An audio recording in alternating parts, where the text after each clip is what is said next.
வணக்கம் நண்பர்களே, இது என்னுடைய வாழ்க்கை பயணம் சீரீஸ் நம்பர் 1. என்னப்பா எல்லாரும் மாதிரியும் பயணம் சீரீஸ் அப்படி இப்படின்னு ஏதோ ஒன்று ஆரம்பிக்கிறியா அப்படின்னு கேட்டிங்கன்னா வேற வழி தெரியல நண்பர்களே. எனக்கு இது எப்படி ஸ்டார்ட் பண்றதுன்னு யோசிச்சு மண்டை குழப்பம் வந்தது தான் மிச்சம். அதனால வாழ்க்கை பயணம் அப்டேட் அப்படி இப்படின்னு சொல்லிட்டு ஏதாச்சும் ஒன்று ஸ்டார்ட் பண்ணலான்னு ஸ்டார்ட் பண்ணிட்டேன். ஸோ இன்னைக்கான நாள் ஒரு இனிய நன்னாளாக இருக்க போகுது அப்படின்னு தான் நினைச்சு ஸ்டார்ட் பண்ணேன். அந்த மாதிரி இருந்துச்சா அப்படின்னு கேட்டிங்கன்னா கண்டிப்பா இல்லை.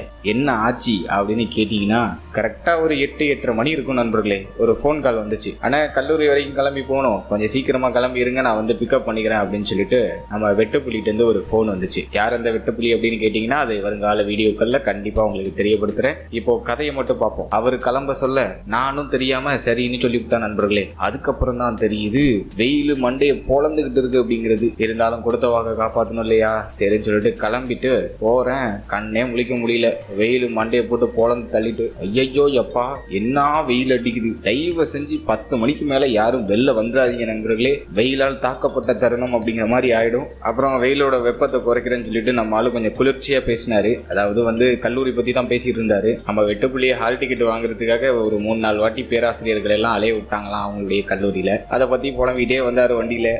அவனோட சாட்ஸோடைய கிட்ட எனக்கே கண்ணு கலங்கிட்டு பாத்துக்கோங்களேன். அப்புறம் அவங்க பேராசிரியர்களை பத்தி நிறைய சொல்லிட்டு வந்தாரு. தாட்டு புட்டு தஞ்சாவூர் ஆவூர் தலைவரே அப்படி இப்படின்னு சொல்லிட்டு என்னென்னமோ சொல்லிட்டு வந்தாரு. வெயிலோட தாக்கம் வேற தாங்கல. நானும் எல்லாத்துக்கும் போட்டுட்டு அப்படியே போனேன். ஒரு வழியா அவருக்கு போன வேலை முடிஞ்சது. ரிட்டர்ன் திரும்பி வந்தோம். வெயிலின் தாக்கம் கடுமையாக இருந்த காரணத்தினால் என்னால அடுத்த வேலை எதுவுமே பார்க்க முடியல.